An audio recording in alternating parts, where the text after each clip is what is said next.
The average cost of a DUI in Virginia is $11,352.47. Drinking and driving costs more than your drinks.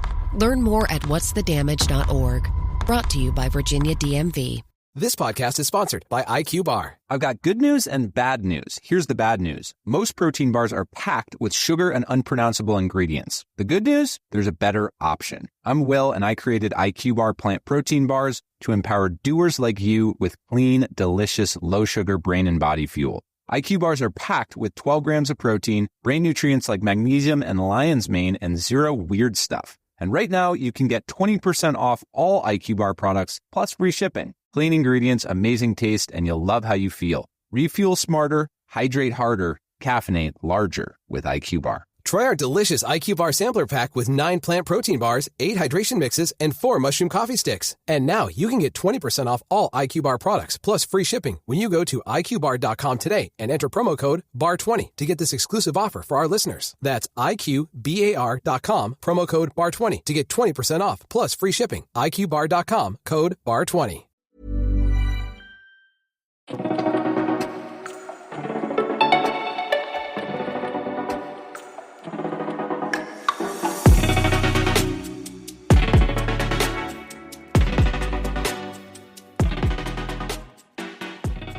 Bonjour et bienvenue sur un nouvel épisode du podcast La Pointe. Je suis Christophe Augier, je suis en compagnie de Frédéric Durand. Bonjour Christophe, bonjour à tous. 17 partout, mort subite. Le corps est épuisé, l'eau est lourde et le destin européen d'un club mythique ne tient plus qu'à un fil. Le tireur s'élance, le gardien plonge et l'arène explose. En Champions League, la frontière entre la gloire et le chaos n'a jamais été aussi mince. Bienvenue dans ce nouvel épisode de La Pointe, le podcast qui plonge là où l'intensité est totale. Aujourd'hui, nous décryptons 48 heures de pure folie européenne. Entre les missiles longue distance des ogres hongrois et les pièges mentaux de la poule traquenard en Italie, les cadors ont dû cracher du sang pour arracher leur ticket pour Malte. On vous raconte l'histoire de ce match étouffant qui s'est joué au bout du suspense, là où les nerfs lâchent et les miracles se produisent. Mais le vrai séisme de la semaine se passe dans l'Hexagone. Au-delà du Final Four féminin et des barrages électriques pour sauver sa place dans l'élite, une image a figé tout le water-polo français. Une scène surréaliste en National 2, un retour des fantômes du passé, une remise de médaille au goût de provocation. Quand l'homme qui a contribué à couler un club historique revient en costume pour récompenser les survivants, l'aplomb n'a plus de limite. Des exploits héroïques dans le bassin aux secrets les plus sombres des coulisses, on plonge au cœur des bassins. Et juste avant de commencer, pense à t'abonner, ça ne prend que 2 secondes. T'abonner, ça nous aide beaucoup parce que plus on est nombreux, plus le podcast sera connu et plus nous pourrons le développer. Donc abonne-toi dès à présent sur YouTube, Spotify, Deezer ou Apple Podcast et n'hésite pas aussi à mettre 5 étoiles sur la plateforme. Tu peux nous écouter comme ça sur la route, en allant au boulot, en faisant du sport ou juste avant l'entraînement. Allez, c'est parti!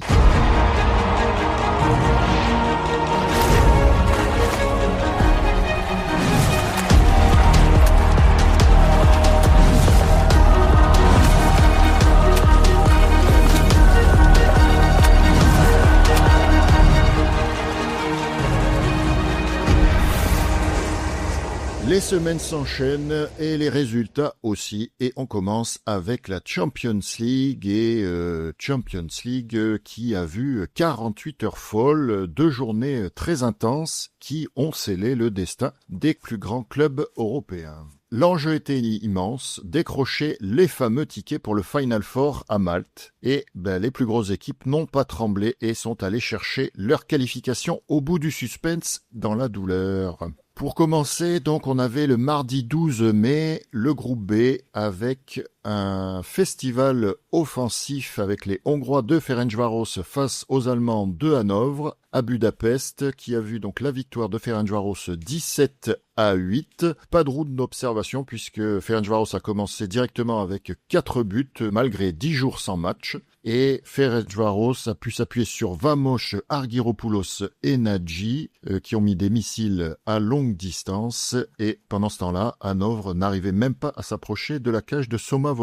Les Allemands ont bien tenté donc une timide révolte en deuxième quart-temps, collant 3 buts d'affilée, ce qui leur a permis de revenir à 4-3, mais la jeunesse hongroise a tout de suite repris le contrôle, Et score final 17-8, démonstration nette et sans bavure pour le Final Four de Ferencváros, qui assume son statut de patron.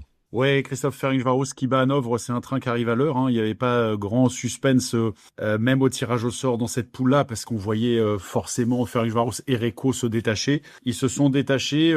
En plus, cette fameuse victoire d'Hanovre contre le Maladost, qui pouvait être l'éventuel trouble fait, a condamné les joueurs de Zagreb. Donc que Ferencváros batte de 10 buts Hanovre à la maison, pour moi, ça reste anecdotique. Ce qui est pas anecdotique, c'est qu'on a deux joueurs qui marquent pas du tout, Mandic et Manertz, qui sont pour l'un à 0/4 et Manertz à 0/6.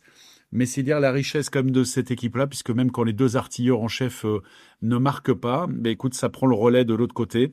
Et puis, Ferencváros qui assure l'essentiel sans trembler du tout, et les choses étaient déjà écrites, j'allais dire, dans cette poule-là, et a fortiori avant ce match-là. Mandic qui avait besoin de rythme parce que c'était sa reprise, ça fait longtemps qu'on l'avait pas vu, et bon là 0/4, peut-être un petit match de reprise pour lui. 0/6 Manertz. Oui, bon là c'est plus embêtant puisque c'est plus rare. Oui, c'est plus rare effectivement. Deuxième match de cette soirée, donc l'autre ogre, Reco, on l'avait souligné de nombreuses fois, donc avait un déplacement qui s'annonçait sur le papier relativement simple, tu l'as dit, suite notamment aussi avec la défaite de Mladost, mais dans la réalité ça a été tout autre chose, puisque Mladost, on sait que c'est difficile de gagner là-bas. Et Reco qui a marqué aussi 17 buts comme Ferencváros, mais ils ont dû s'employer jusqu'à la dernière seconde pour l'emporter 17-14, grâce notamment à leur capitaine Francesco Di Fulvio qui a marqué 3 buts précieux, et Max Irving aussi qui a été auteur d'un triplé. Zagreb avait un homme en feu de l'autre côté, Kharkov, qui n'a pas arrêté de shooter, mais qui en a mis 4 superbes buts. Et Mladost a joué quand même son va-tout et s'est battu comme un beau diable jusqu'à la fin, sans lâcher. Mais c'est Reco en face, donc l'expérience et la maîtrise collective de Reco a fait la différence. Et ils rejoignent aussi le Final Four à égalité de points avec Ferencváros au sommet du groupe.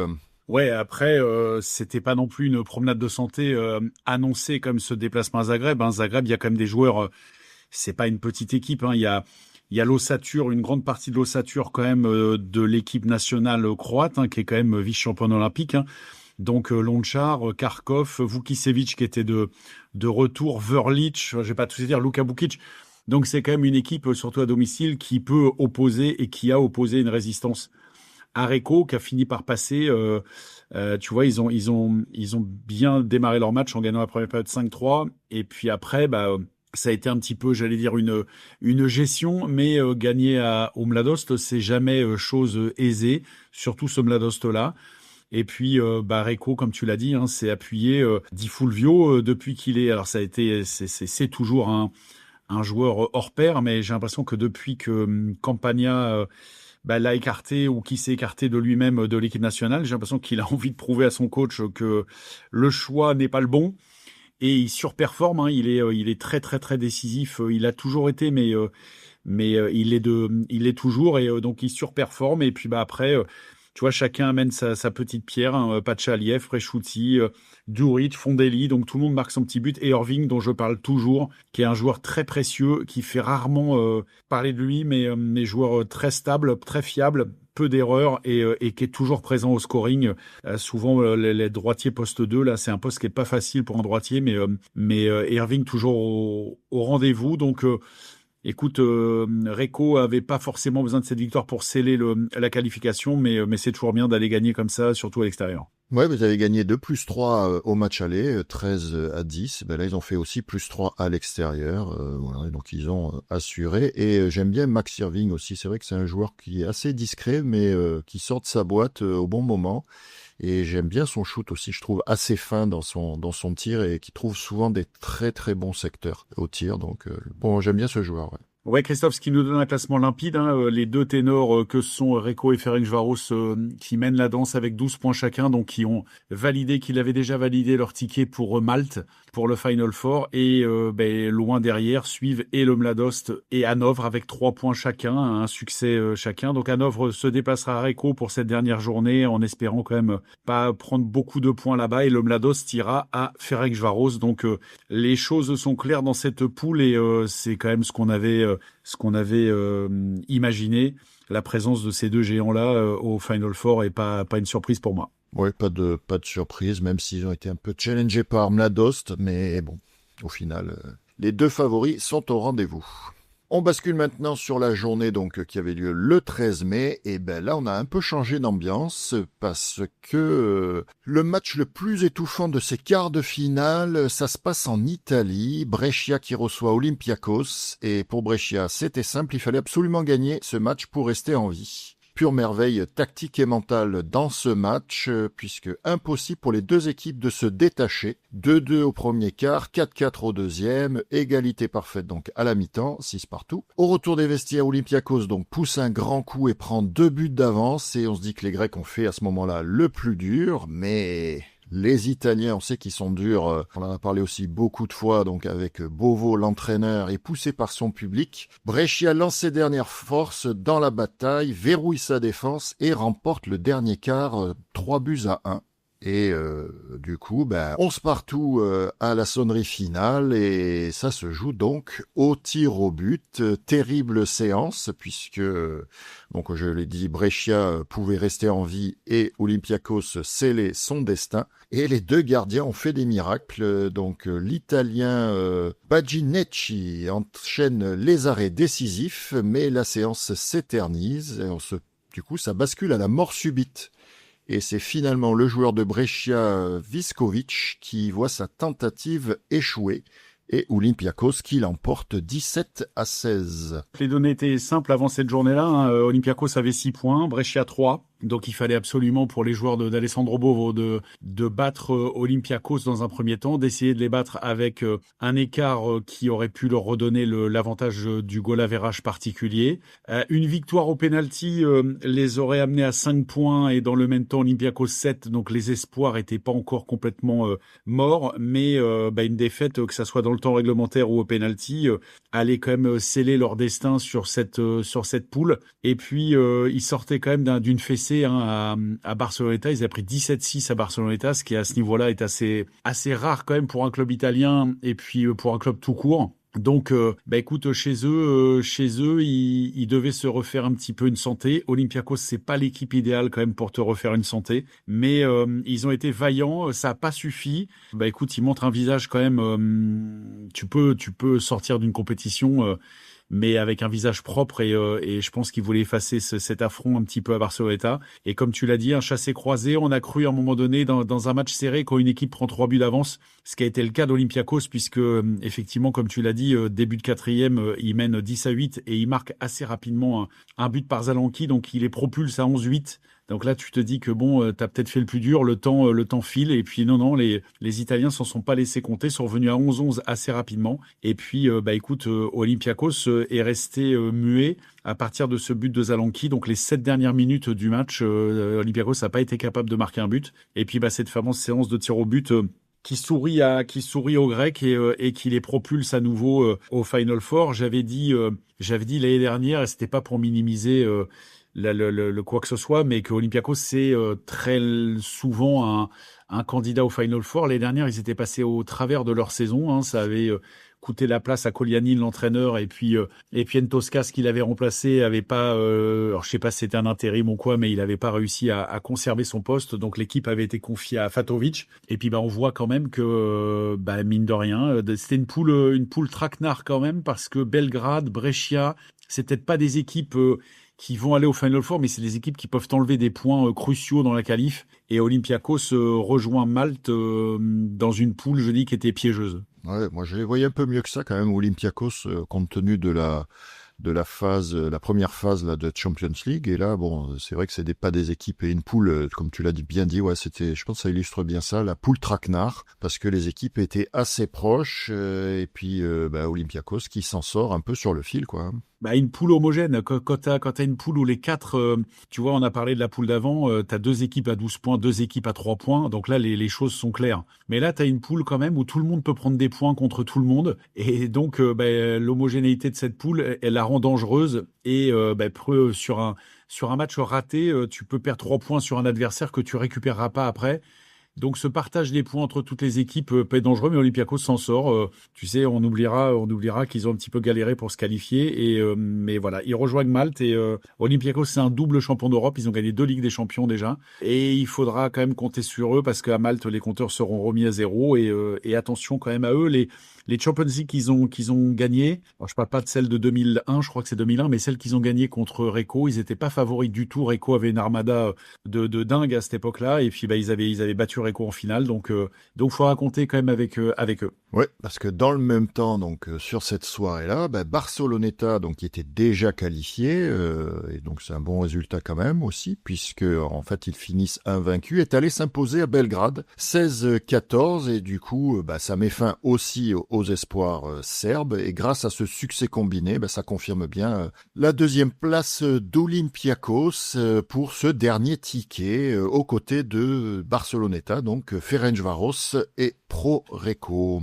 Ouais, Barceloneta qui est la seule équipe à compter 5 succès en 5 matchs, et puis des succès quand même assez larges, hein, on en a parlé, ils avaient battu donc Brescia 17-6, Olympiakos 20-13 à la maison. À ce niveau-là, c'est des sacrés écarts quand même, et puis c'est pas toujours évident d'aller jouer à l'extérieur un match qui, je vais pas dire qu'il compte pour du beurre, parce que tu veux rester évidemment invaincu, et puis tu veux rester dans cette dynamique de victoire, et puis Novi Beograd qui était dans la même situation que Brescia, hein, qui comptait 4 points, une victoire les aurait amenés à 7 points, donc un rapproché avec Olympiakos. Mais finalement, Barceloneta a fait le job, a joué le jeu, a fait le job et s'impose. Alors pas cette fois-ci, pas avec un écart conséquent, 2 buts, mais on s'aperçoit quand même que d'aller gagner à l'extérieur, c'est pas facile. Et Barceloneta fait l'essentiel, conserve son invincibilité et cloue les espoirs de Novi Beograd et d'Olympiakos.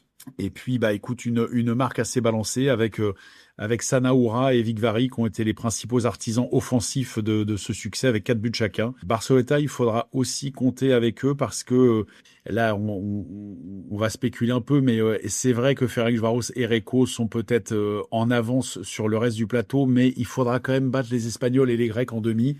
Et je te dis que ça sera pas facile. Je vois pas forcément une finale Ferencváros-Recco.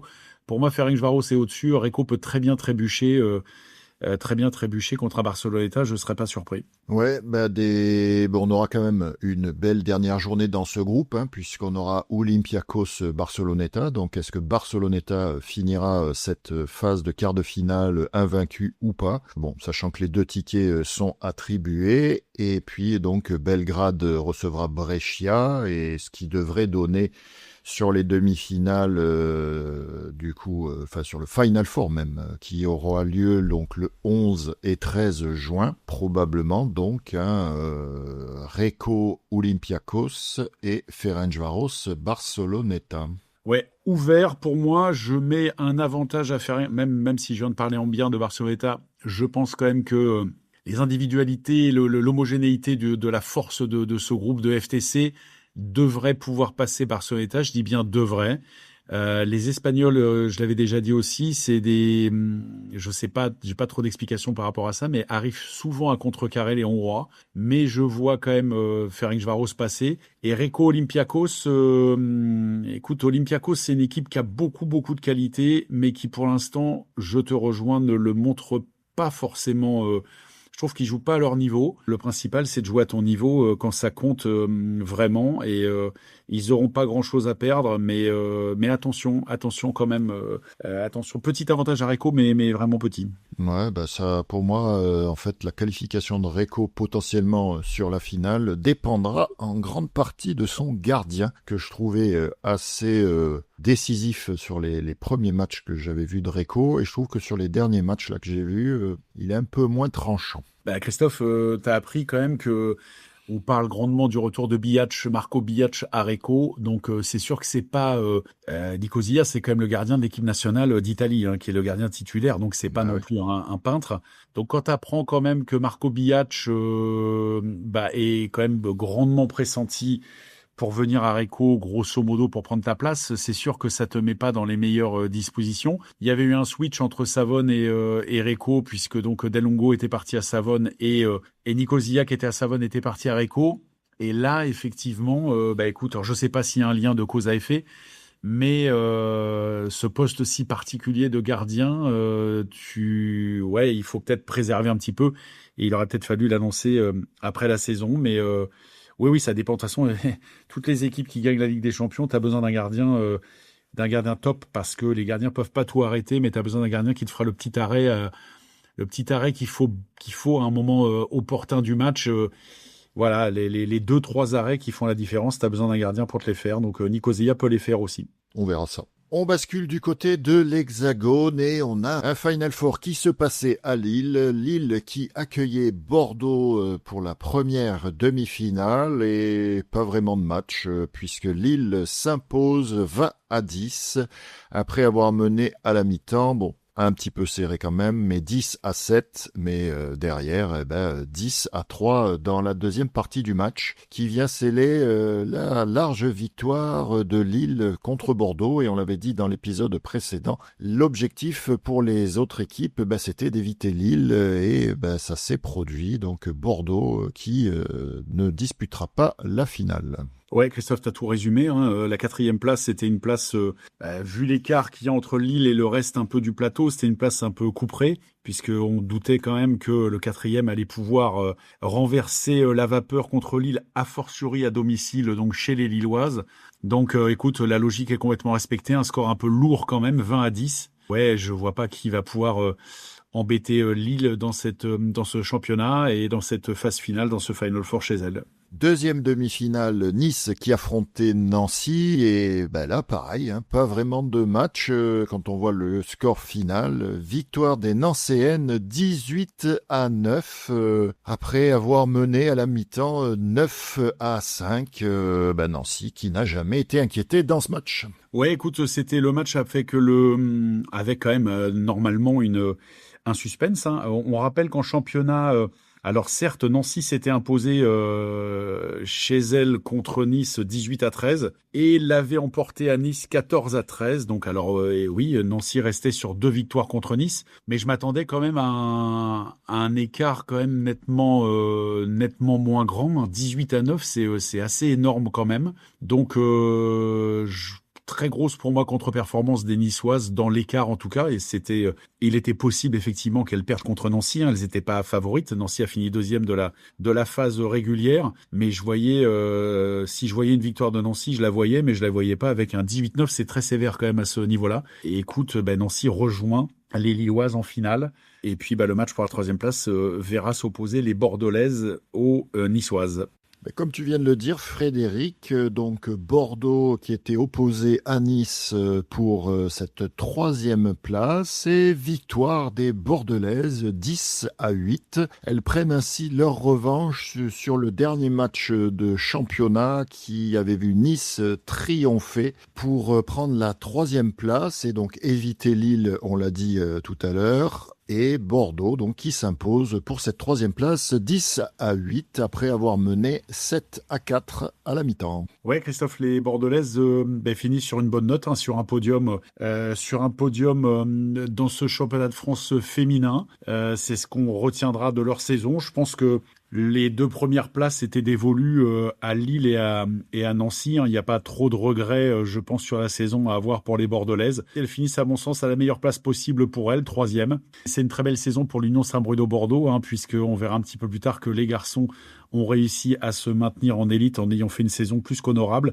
Et les filles, de leur côté, finissent avec une médaille de bronze. Il n'y a pas beaucoup de clubs en France qui peuvent se targuer d'avoir les équipes et masculines et féminines au plus haut niveau. Nice en fait partie aussi. Mais écoute, les Bordelaises sur leur saison, je pense, méritent cette victoire. C'est un petit contre-coup quand même pour Nice qui avait déjà pris une belle fessée en demi-finale et puis là qui n'a pas réussi à remettre la marche avant pour décrocher le bronze. Ouais, Taverny aussi qui a ces deux équipes masculines et féminines aussi en élite, que ce soit masculin ou féminin. Oui, exactement.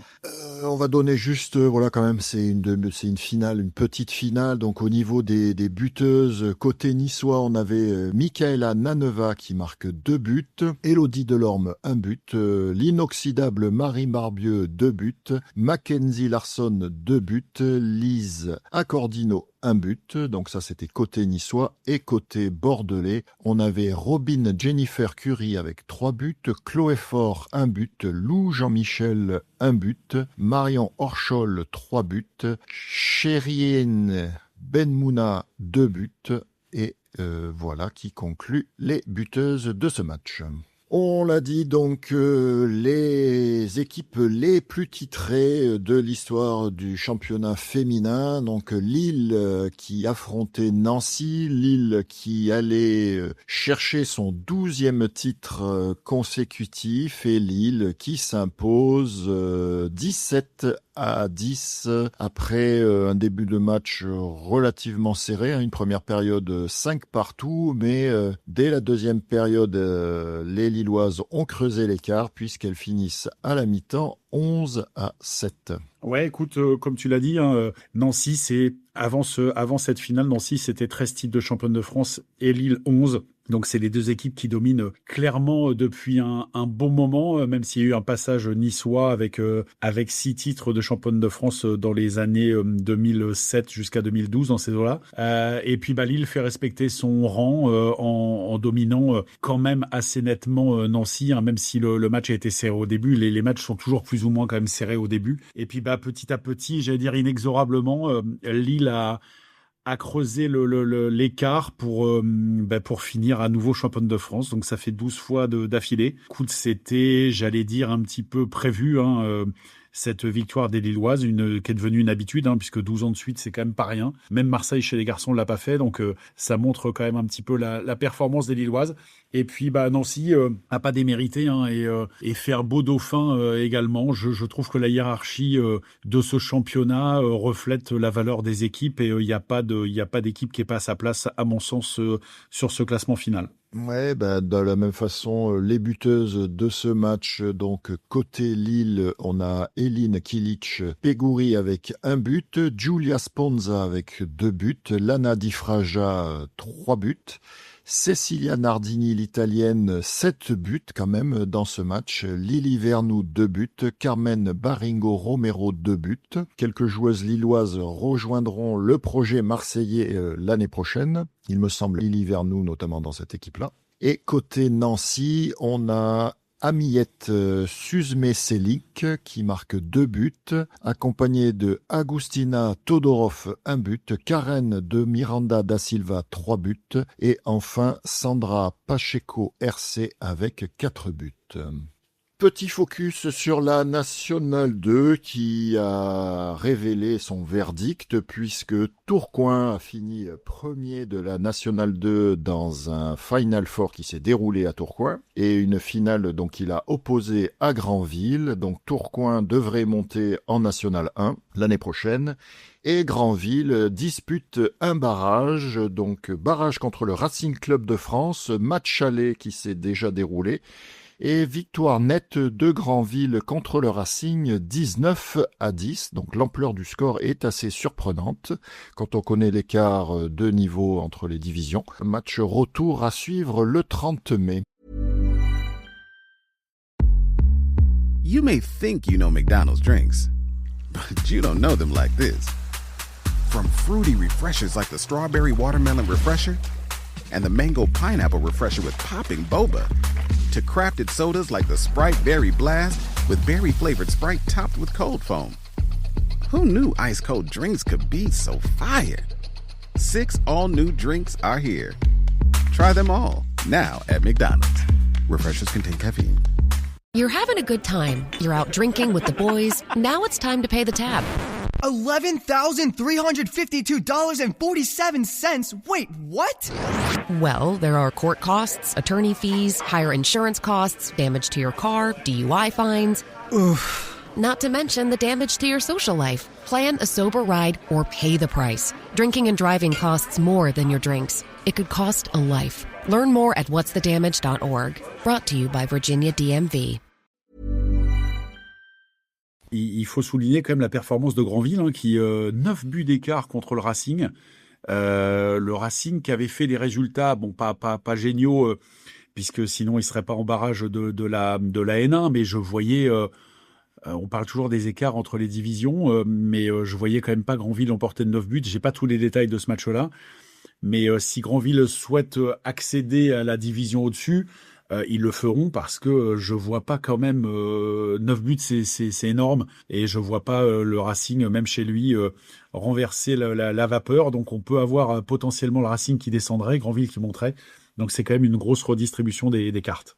On suivra le match retour.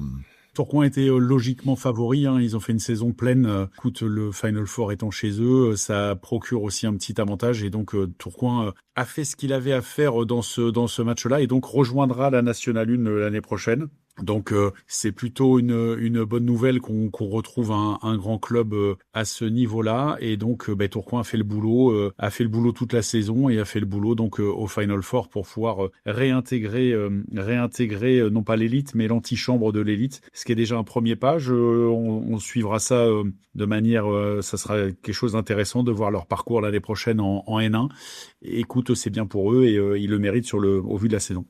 Juste avant de clôturer ce petit focus, je l'annonçais donc de National 2, petite image surprenante, Monsieur Mercier, donc représentant de la fédération, c'est normal qu'un représentant de la fédération soit là pour remettre les médailles du champion de France National 2, mais ce qui est le plus étonnant, c'est que ça soit Monsieur Mercier à Tourcoing, donc ce qui nous renvoie un petit peu à ce qu'on évoquait lors de notre premier podcast qui a permis de lancer le podcast La Pointe, et que vous êtes toujours plus nombreux à nous écouter chaque semaine. Ouais, écoute Christophe, t'as quasiment tout dit et bien dit, pas grand-chose à rajouter. Je suis quand même toujours assez surpris quand même par l'aplomb.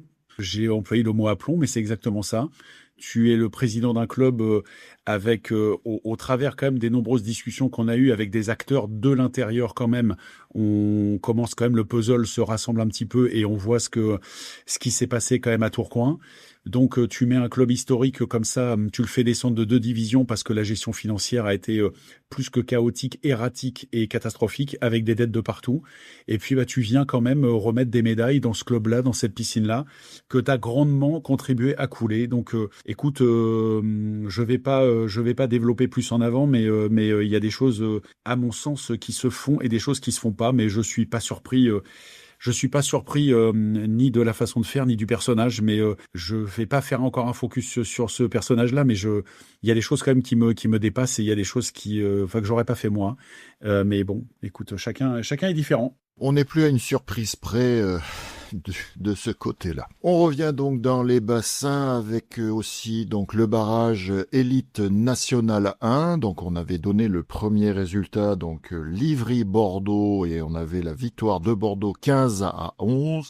Et au match retour, donc qui s'est déroulé le 14 mai, pour le match retour, Bordeaux donc recevait Livry, et nouvelle victoire de Bordeaux 19-15, donc plus 4 à l'aller, plus 4 au retour. Bordeaux qui sauve sa place en élite, et pareil, on l'a dit de nombreuses fois, on voit l'écart qu'il peut y avoir entre ces divisions-là, malgré la très belle saison de Livry. Et Bordeaux aura la chance de prolonger son aventure en élite et continuer à construire son projet. Et dans ce match retour, ils ont pu s'appuyer sur un très bon Nestor Lachenot qui en marque 6.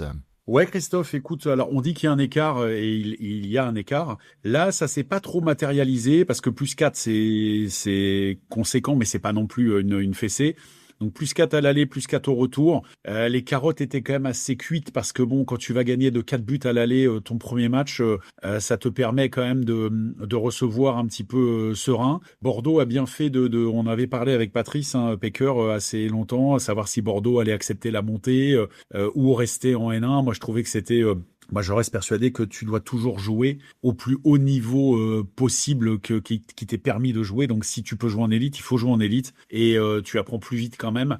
Et Bordeaux a fait une saison encourageante. Je les voyais gagner ce barrage-là. Et écoute, je suis content pour Pierre-Marie Lincenot, qui est dans le polo depuis très très longtemps. Pour Patrice, je connais pas tous les autres acteurs du polo bordelais. Livry a résisté.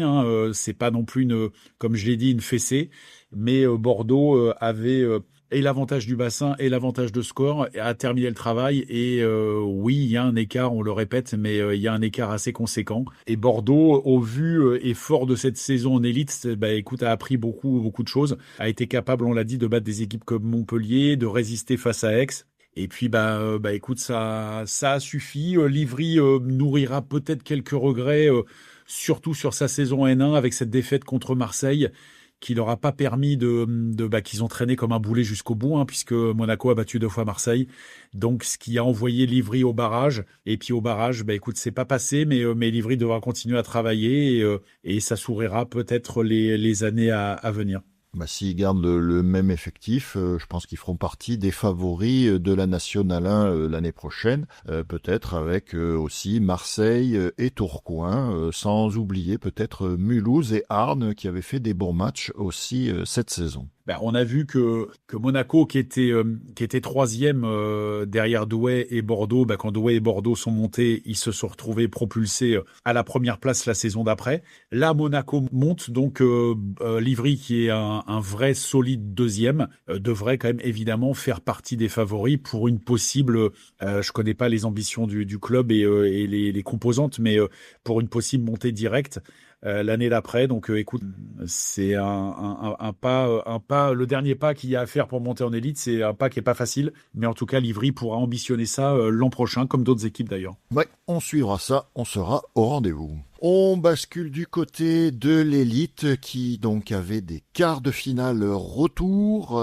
Pays d'Aix qui recevait Montpellier. Match aller, donc victoire à l'extérieur d'Aix-en-Provence qui avait gagné 19-15. Donc c'était leur meilleur match de la saison en termes d'écart entre ces deux équipes. Là on a un petit match en termes d'écart, mais beaucoup de buts, 42 buts dans ce match, beaucoup de fautes aussi. Et drôle de match à suivre. J'ai pas trouvé Montpellier venu à Aix pour essayer d'emballer le match et rattraper l'écart qu'il y avait au match aller. Ils ont joué sur leur train-train. Ils ont déployé une tactique en deuxième quart-temps pour mettre un peu en difficulté Aix en mettant 2 joueurs dans la cage en plus du gardien. Ça a permis de résister un petit peu, mais Aix a trouvé les solutions et un match très prolifique en but et assez particulier dans son rythme. Ouais, Christophe, un score de handball, 22-20. 22-20, c'est des scores qui n'existaient pas au water-polo il y a quelques années. Au handball, oui. Oui, alors Aix, fort de son très bon résultat au match aller, qui avait quand même gagné de 4 buts à l'extérieur. On vient de parler de Bordeaux qui l'avait emporté aussi de 4 buts à Livry. Quand même, quand tu gagnes la première manche de 4 buts à l'extérieur, ça te met un boost de confiance et puis tu sais ce qu'il te reste à faire. Aix qui donc Alexandre Collin qui enregistrait le retour de Kylian Bress-Fernandez et de Daichi Ogara, qui était absent au match aller, ce qui est quand même pas rien. Toujours privé de Tom Béteille. Et puis de l'autre côté, une équipe de Montpellier qui a joué son va-tout, même si l'écart du score à l'aller était compliqué. Et puis après, Aix a tout de suite mis la main quand même en menant 7-4. Donc ces 3 buts là plus les 4 de l'aller, ça fait 7. Tu sais très bien que ça sera quand même compliqué de revenir. Montpellier a pas abdiqué, mais on s'est retrouvé à un moment donné à 10-6, 11-7. Donc tu t'es à -4 à l'aller, -4 au retour. Je dis pas que la fin de match est anecdotique, mais tu sais au bout d'un moment que tu pourras pas, le temps te permettra pas d'avoir le temps justement de revenir. Et puis écoute, les puristes de la défense apprécieront pas trop. 22-20, c'est beaucoup. Et écoute, le public a dû être content avec un Ilya Moustour qui signe quand même une feuille de stats à 8 buts sur ce match-là. Donc a été un joueur très très important. Écoute, sur cette double confrontation, même si Montpellier pouvait effectivement avoir des ambitions de gêner Aix, mais je les voyais pas sur une double confrontation les éliminer. Et puis Aix gagne les deux matchs et gagne sa place donc pour les demi-finales. Oui, il y a Mustur qui en met quand même un certain nombre sur penalty. Ça a été le festival des penalties côté montpelliérain. Tom Béteille, effectivement absent sur la feuille de match, mais qui a annoncé aussi la fin de sa carrière. sur les réseaux. Donc voilà, il clôture sa carrière du côté du Pays d'Aix. Et aussi que Fabien Vasseur a dû, donc au match aller, peut-être prendre un carton, puisqu'il n'était pas sur le banc, il était dans les tribunes. Ouais, et puis Montpellier privé aussi de Marcel Spielert, qui lui aussi a dit qu'il arrêtait le polo à la fin de l'année, qui a pris quand même 9 matchs de suspension à l'aller. 9 matchs, c'est pas anodin quand même, hein, donc je vais pas trop commenter, mais voilà, écoute, Aix avait fait quand même l'essentiel du boulot à l'aller, le plus dur. Et logiquement, quand on voyait un petit peu les effectifs, les ambitions au début de saison, on voyait quand même malgré tout Aix rejoindre le dernier carré. Ça aurait été quand même une assez grosse surprise que Aix soit pas dans le dernier carré. Donc assez logiquement, ils retrouveront Strasbourg pour une double confrontation qui sera intéressante. Côté montpelliérain, moi j'ai vu un bon Stojanovic, assez précieux à la pointe, hein, qui provoque pas mal d'exclusions et qui marque des bons buts. Donc est-ce que Montpellier conservera ce joueur pour l'année prochaine? En tout cas, joueur très intéressant dans l'effectif montpelliérain. Et côté aixois, on a vu Daichi Ogara qui est revenu, qui en marque 3. On a vu un bon Alexis Drahe qui en met 3 aussi. Et un Jacob Cavano qui a été un peu plus à la fête que d'habitude, puisqu'il en marque 4. C'est pas un buteur principalement, mais voilà, il a été présent notamment sur des déviations au poteau, et ça a porté ses fruits. Et voilà, victoire large en termes de scoring de Aix-en-Provence dans ce quart de finale retour. Deuxième quart de finale, 7 qui accueillait Nice. Nice qui s'était imposé à l'aller 14-7, qui s'impose au retour. Pas facile de s'imposer à 7, 14-12. En faveur des Niçois, malgré un 8-5 à la mi-temps en faveur de 7.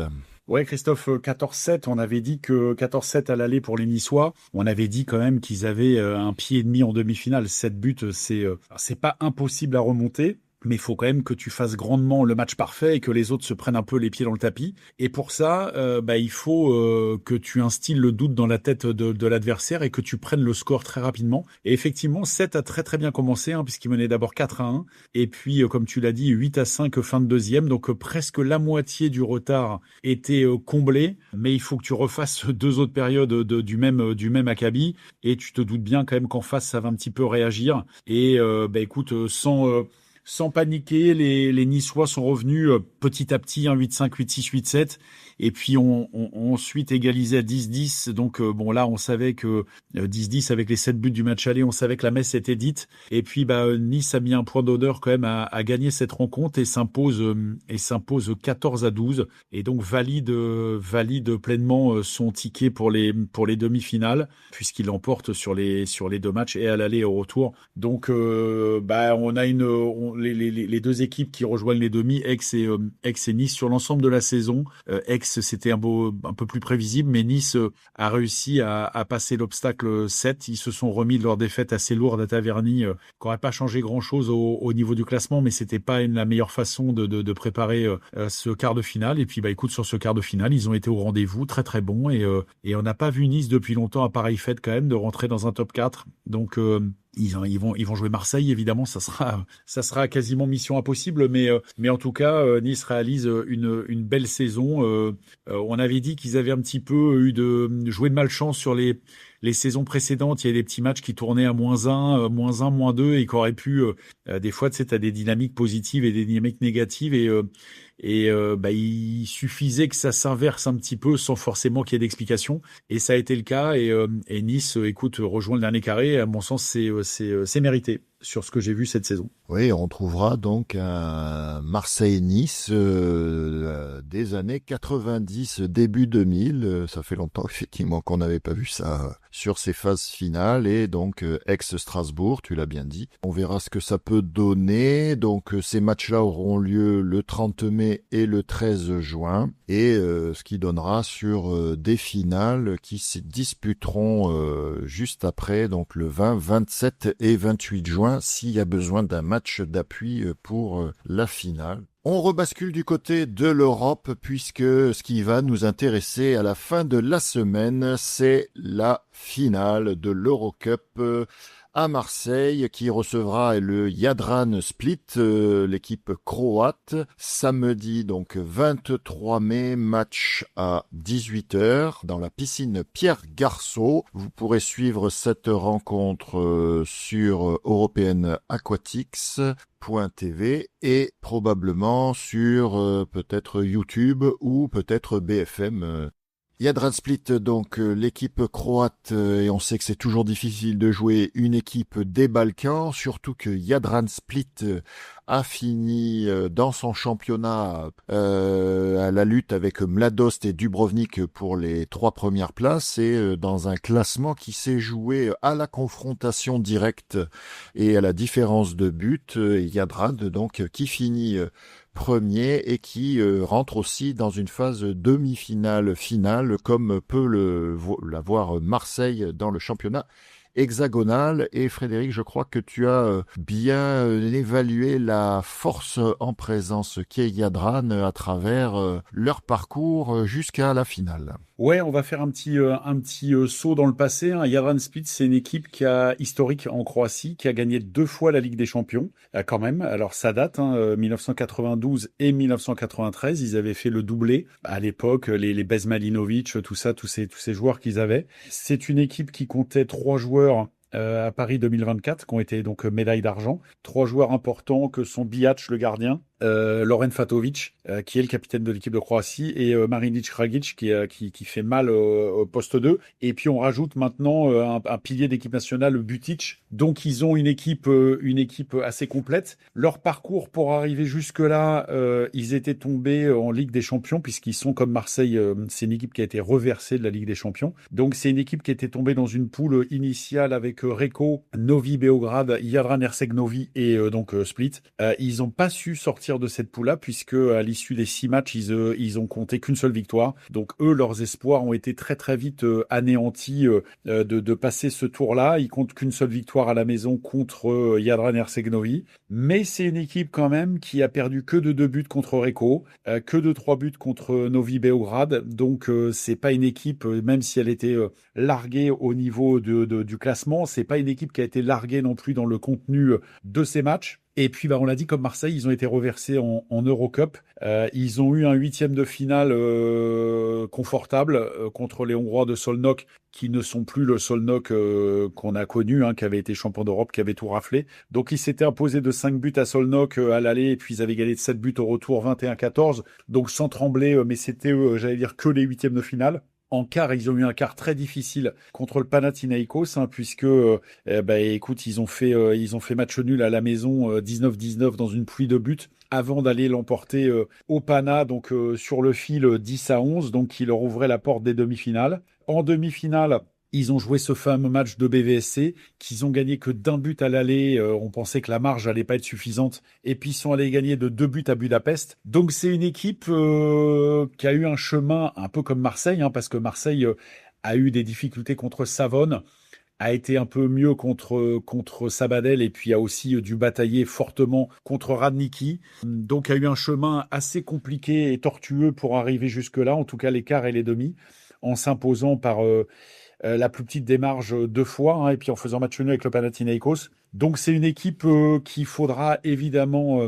c'est une finale de Coupe d'Europe, donc c'est une équipe qu'il faudra évidemment prendre très au sérieux, respecter. Mais le polo croate est un polo très fort. Je répète, vice-champion olympique à Paris, donc une équipe compliquée. Mais Marseille, il faudra, comme nous l'avait dit Marc et comme nous l'a dit Miloš en général, canaliser les émotions. Je pense que le succès éventuel dans cette Coupe d'Europe dépend des Marseillais. Je pense que si Marseille joue à son niveau, il fallait être très très très costaud pour battre Radniki sur une double confrontation. Il fallait être d'autant plus costaud au retour, on l'a dit, on l'a répété, en étant mené 8-7. Donc en affichant un débours de -4 à un moment donné, il fallait croire en soi et être très fort donc pour recoller et passer devant. Parce que j'avais parlé d'un 8-2, mais il y a eu un 9-2. Donc pour passer de 8-7 à 16-10.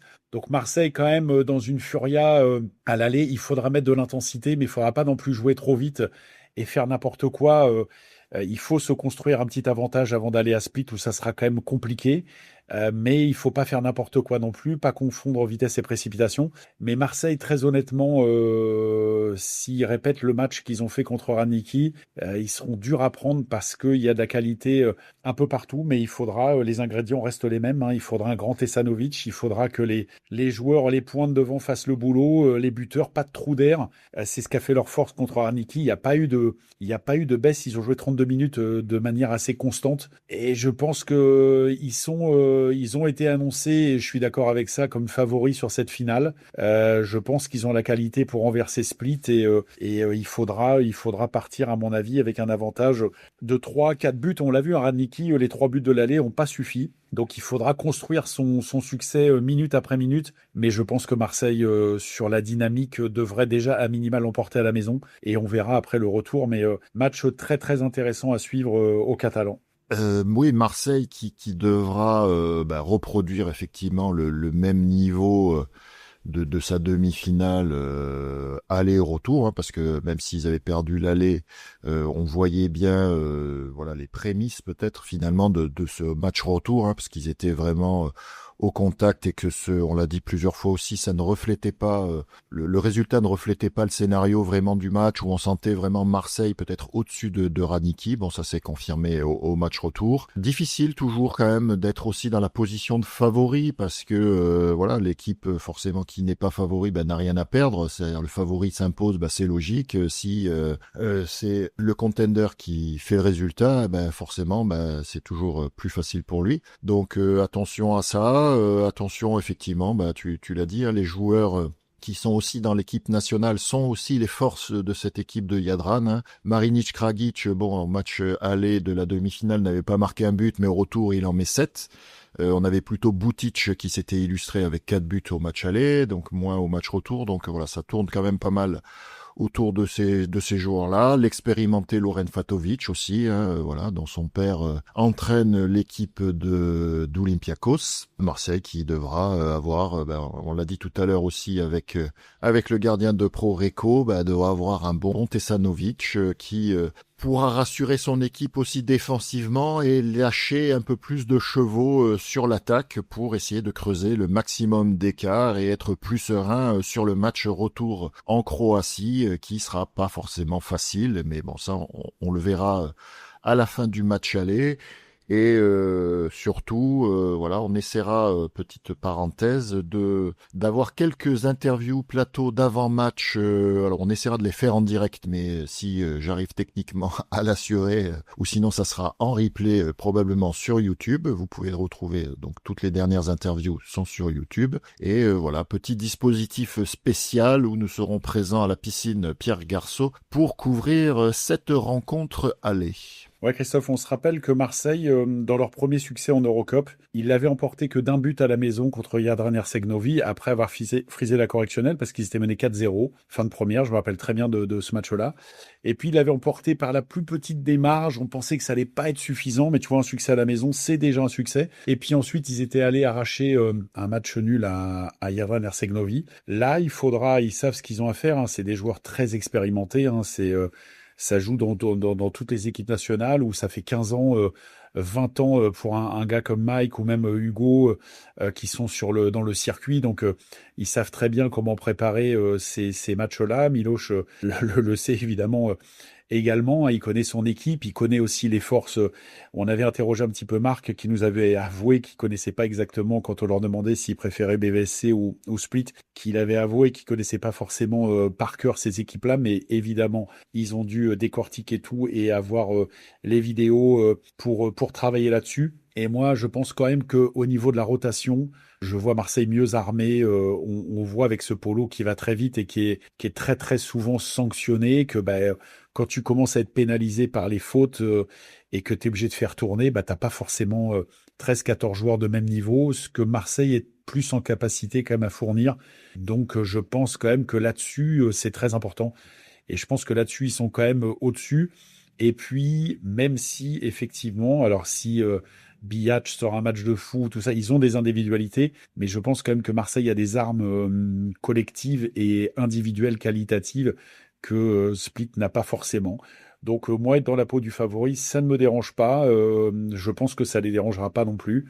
Et écoute, très très grande soirée à venir quand même, parce qu'une finale de Coupe d'Europe, c'est que la deuxième dans l'histoire du polo français, donc c'est pas quelque chose de banal. Et il faudra que comme l'a dit Mike, et la ville de Marseille et la France du polo soient derrière l'équipe. J'ai pas de doute là-dessus. Et en espérant déjà un scénario favorable au match aller. Marseille qui déjà pourra compter sur son public, qui sera sûr au rendez-vous et qui remplira les gradins du bassin.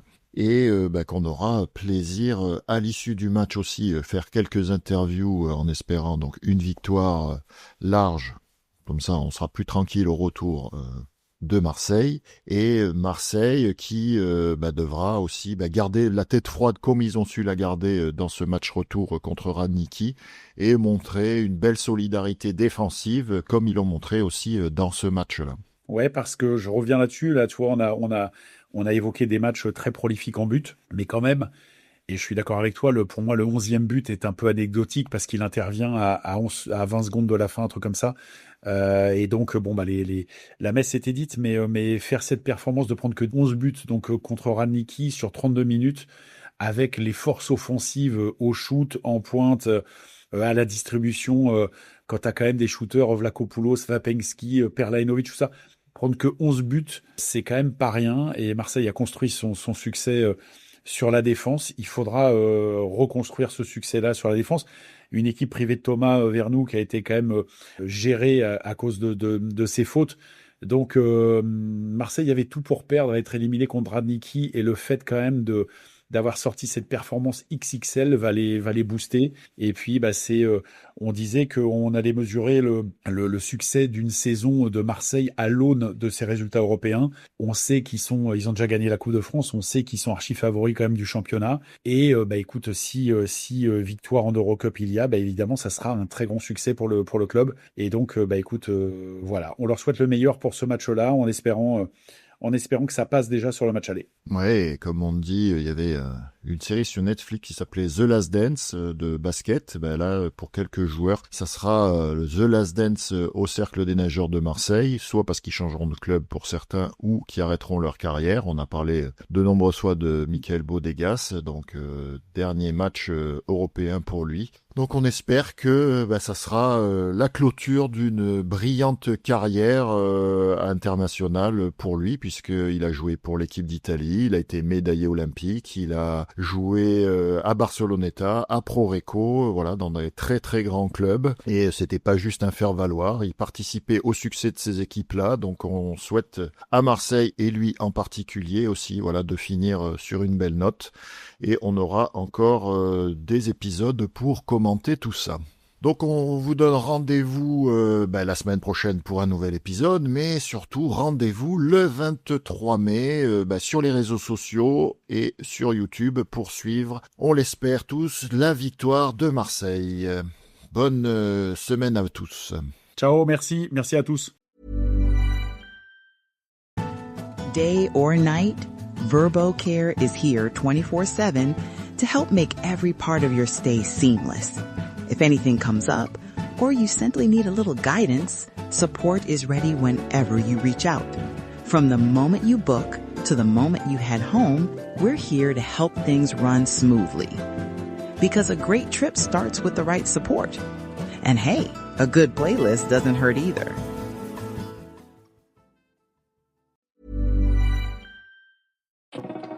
N'hésitez pas à nous laisser vos commentaires. Si l'épisode vous a plu, vous pouvez noter l'épisode, le partager, et pour ne pas manquer les prochains, pensez à vous abonner. À très vite sur La Pointe.